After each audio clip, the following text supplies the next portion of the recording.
May go signal na para patayin ka. Ang susunod na programa ay rated PG. Ito ay nangangailangan ng patnubay at gabay ng magulang para sa mga batang manonood.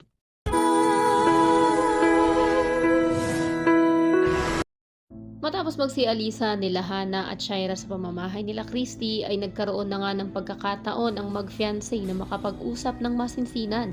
Dito na kinumpronta ni Leon si Christy kung may nararamdaman pa ba siya kay Jordan. Natural lang naman na itanggi ito ni Christy, ngunit hindi niya pa rin maikakaila ang nararamdaman niya para sa dating asawa dahil na rin sa mga ipinapakita niyang concern dito at mga reaksyon niya kapag naiisip niya na wala pa nga rin ito sa ligtas na lugar dahil hawak pa rin siya nila Alakdan. Kaya naman pati itong si Carmen na nanay ni Christy ay nag-aalala na rin sa maaaring kahinatnan ng relasyon ni na Leon at Christy. Hindi rin yun nakalagpas kay Tori, napansin niya ang lola niya na hindi mapakali. Tinanong niya ito kung bakit daw ba nag-aalala si Carmen.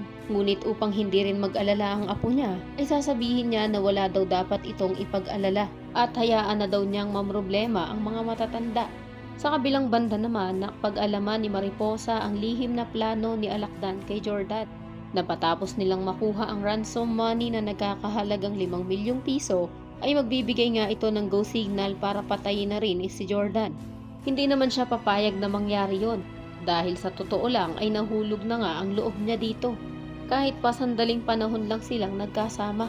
At sa oras nga ng pag-alis nila Alakdan upang makipagkita kay Shaira ay madaling-madali si Mariposa na pinuntahan ang bihag na si Jordan at ipinaalam ang plano ni Alakdan.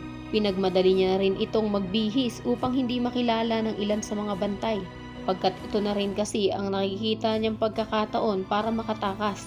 Hindi na rin na mahihirapan pa si Mariposa na maitakas si Jordan dahil isa rin siya sa mga pinagkakatiwalaan ni Alakdan. Ngunit sakali man ngang makauwi na si Jordan, ay siguradong magagalit din sa kanya si Mariposa sa oras na malaman niya na ginamit lang siya nito upang makatakas sa mga kalasag.